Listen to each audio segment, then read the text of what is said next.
파이솜입니다. 혹시 알고 계셨는지 모르겠지만 넷플릭스는 국가별로 노출되는 작품들이 다릅니다. 우리나라에서는 나오는 드라마가 해외에서는 안 나오는 경우가 있고, 그 반대로 해외에서는 나오는 드라마가 우리나라에서는 검색이 안 되는 경우가 있는 것인데요. 예를 들어 멕시코 매체 소니카는 무려 20년 전에 우리나라 인기 드라마였던 정지훈, 송혜교 주연의 KBS 드라마 풀하우스가 숨은 보석 같은 드라마라면서 이 드라마를 넷플릭스에서 볼 수 있다 소개하고 있었습니다. 와, 아무리 한국 드라마가 해외에서 인기가 많다지만 넷플릭스가 이렇게 오래된 드라마까지 제공하고 있다는 것이 신기하기도 하고, 저도 오랜만에 그 드라마를 다시 봐볼까 해서 검색해보았더니 당황스럽게도 국내에서는 서비스되고 있지 않고 있었는데요. 그래서 처음엔 이 매체가 뭔가 잘못 알고 그런 건가 싶어서 기사를 계속 읽어봤더니 넷플릭스에서 더 이상 무엇을 봐야 할지 모르겠다면 한국의 고전 드라마인 풀하우스를 놓쳐선 안 된다고 당당하게 소개하고 있었습니다. 심지어 기사는 넷플릭스의 요금제까지 설명해가면서 넷플릭스는 멕시코 사람들이 한국 드라마를 볼 때 가장 선호하는 플랫폼이며, 요즘 대부분의 멕시코 시청자들은 한국 드라마가 나오는 즉시 봐버려서 웬만한 작품들은 모두 다 봤기에 이제는 고전까지 찾아보고 있는 상황이라 보석 같은 한국 고전 드라마 풀하우스를 소개한다는 것이었는데요. 그래서 혹시나 하는 마음에 가상 IP를 활용하여 멕시코 넷플릭스에 접속해봤습니다. 그랬더니 실제로 멕시코 넷플릭스의 탑10에는 한국 작품이 무려 3개나 올라 있었고, 로맨틱 장르와 아시아 장르는 한국 작품들이 지배하고 있었으며, 문제의 작품인 풀하우스도 이렇게 떡하니 검색이 되어서 당황스러웠는데요.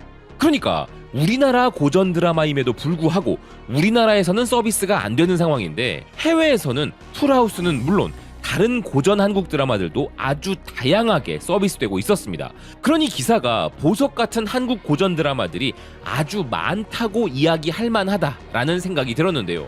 그런데 넷플릭스가 이렇게 고전 한국 드라마들까지 전부 서비스하는 데에는 다 그만한 이유가 있겠죠. 인기는 물론이거니와 일종의 컬렉션과 같은 효과를 주기 때문일 것입니다. 한국 고전 드라마들 중에 어느 하나라도 빠지게 되면 시간을 거슬러 한국 드라마들을 역주행하는 시청자들을 잃어버릴 수 있기에 넷플릭스 입장에서 가장 중요한 구독자 유지를 위해 이렇게 한국 드라마 컬렉션을 제공하고 있는 것이죠. 자, 그래서 수많은 국가들의 드라마들 중에 왜 유독 한국 드라마가 이토록 사랑을 받는 것인지 외신들이 주목한 한국 드라마의 차별점들에 대해 찾아봤는데요. 그 중에는 우리에겐 자연스러워서 별로 특별하게 느껴지지 않았지만 듣고 보니 외국인들에겐 그게 특별하게 느껴졌을 수 있겠구나 싶은 것들이 많았습니다. 먼저 요즘 프랑스에서 주목하고 있는 한국 드라마의 특이점은 가족 이야기를 담고 있다는 부분이었습니다. 프랑스 공영방송사 프랑스 텔레비전의 뉴스 채널인 프랑스 TV 앙포는 한국 드라마들이 요즘 세계적인 관심을 받는 이유에 대해 보도하고 있었는데요. 기사는 영화 감독이자 성균관대학교에서 프랑스 영화사를 가르치는 앙투안 코폴라 교수와의 인터뷰를 통한 심층 분석을 통해 한국 드라마의 여러 인기 비결을 이야기하면서 그중 가장 독특하고 중요한 이유 중 하나로 가족을 드라마의 소재로 삼는다는 점을 주목하고 있었습니다. 한국은 유교적 문화의 영향으로 개인의 이익보단 집단의 이익을 우선시하고 특히 가족을 중시하는 문화를 가지고 있다는 기사는 한국 작품들에서 가족은 필수적 요소라 이야기했는데요. 프랑스를 대표하는 매체 중 하나인 르몽드 또한 한국 드라마는 로맨스를 넘어 가족이라는 중요한 주제에 대해 시청자들이 함께 토론하게 만드는 힘이 있다 소개했습니다. 기사는 한국 로맨틱 코미디 드라마의 전세계 시청률은 2018년에서 2022년까지 무려 3배 이상 증가했는데, 이는 한국 드라마들의 배우들이 아주 잘생기고 멋진 것 때문이기도 하지만 한국 드라마들은 겸손과 절제 그리고 공손함을 잘 표현하여 서구권 드라마들과는 차별화된 매력을 주고 있다 이야기했는데요. 또한 한국 드라마들 중에는 엄마와 딸이 함께 시청하며 이야기할 수 있는 주제들도 많은데, 특히 가족의 중요성과 가치에 대해 초점을 맞추는 것은 프랑스나 서구권에서 보면 이국적이고 신선하다는 것이었습니다. 그래서 한국 드라마들은 프랑스의 13세 소녀부터 은퇴한 할머니까지 모두가 함께 시청하며 사랑에 빠질 만한 코드를 갖고 있다고 이야기했는데요. 사실 케이블 채널이 등장하기 이전에 방송 3사의 드라마들의 경우에는 이런 부분들이 더 부각되는 작품들이 많을 수밖에 없었죠. 실제로 따뜻한 가족 이야기는 한국 드라마에서 절대 빼놓을 수 없는 주제인데요. 하지만 그렇다고 해서 한국 드라마들이 가족과 로맨스에만 강점을 가진 것은 아니죠. 케이블 채널과 넷플릭스와 같은 OTT 플랫폼들을 통한 한국 드라마들은 과거와는 비교가 불가할 정도로 주제의 다양성이 크게 확장된 상황인데요. 홍콩 매체 라이프스타일 아시아가 주목한 것처럼 얼마 전에 넷플릭스에 등장했던 류승룡, 안재홍, 김유정 주연의 드라마 닭강정은 장르 다양성의 끝판왕이었죠. 그리고 이렇게 장르와 주제의 다양성이 가진 한국 드라마의 매력에 더해 유독 한국 드라마를 볼 때면 세계 시청자들이 깜짝 놀라는 또 다른 매력이 하나 있는데요. 한국 드라마들은 인간의 원초적인 감정을 자극한다는 것이었습니다. 그것은 한국 드라마라면 장르를 불문하고 거의 매회 나온다고 해도 과언이 아닌 먹방씬인데요. 뉴욕 링컨 센터 필름 소사이어티는 한국 드라마에서는 매회마다 뭔가를 먹는 장면이 나온다면서 늦은 시간 넷플릭스로 한국 드라마를 보다가는 바로 야식을 찾게 된다는 것이었습니다. 사실 우리 배우들은 뭐든지 너무 맛나게 먹기 때문에 우리도 저절로 식욕을 강요당하곤 하죠. 그리고 이렇게 원초적인 인간의 감정을 자극하는 또 하나가 있으니 그것은 바로 단순히 배경음악 수준을 넘어선 엄청난 감정 몰입 극대화 장치인 OST입니다. 인도 영화나 드라마를 보시는 분들은 아시겠지만 거기에는 관객들에게 즐거움을 주는 장치로 작품의 스토리와 직접적 관련이 없는 뮤지컬 장면이 뜬금없이 나오기도 하는데요. 인도의 그것과는 달리 뮤지컬 드라마가 아님에도 불구하고 드라마 한 편을 보다 보면 가사가 있는 노래가 적어도 서너 곡은 기본으로 깔리는 게 한국 드라마죠. 이것이 해외 드라마들과는 약간 다른 점이라는 것인데요. 그래서 그것을 처음 접하는 외국 시청자들은 조금 어색해하다가도 금방 감정 몰입의 극대화를 느끼게 된다는 것입니다. 그리고 이런 한국 드라마의 음악을 활용하는 재능은 가히 넘사벽이라고 하는데요. 뉴스위크 재팬은 일본과는 다른 한국 드라마 OST의 매력에 대한 특집 기사를 보도하고 있었습니다.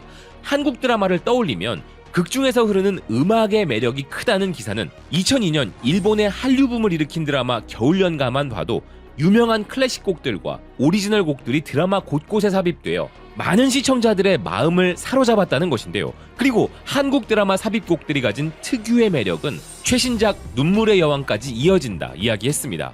그리고 이제 한류 드라마들은 전 세계에서 인기를 끌고 있으며 시대의 트렌드와 관계없이 세계에서도 통하는 질 높은 작품을 만들어내는 것이 바로 한국 엔터테인먼트 업계의 특기라는 기사는 OST가 한국 드라마의 특색이라는 것이었는데요. 실제로 극중 하이라이트 장면에 흘러나오는 한국 드라마의 삽입곡들은 그 드라마의 장면들이 뇌리에 깊이 박히게 만드는 각인 효과를 발생시키죠. 빌보드를 비롯해 유럽, 북미, 남미의 대부분의 엔터테인먼트 매체들이 한 번씩은 기획기사로 보도한 바 있는 부분 역시도 기억에 남는 한국 드라마 OST 추천에 대한 내용인데요.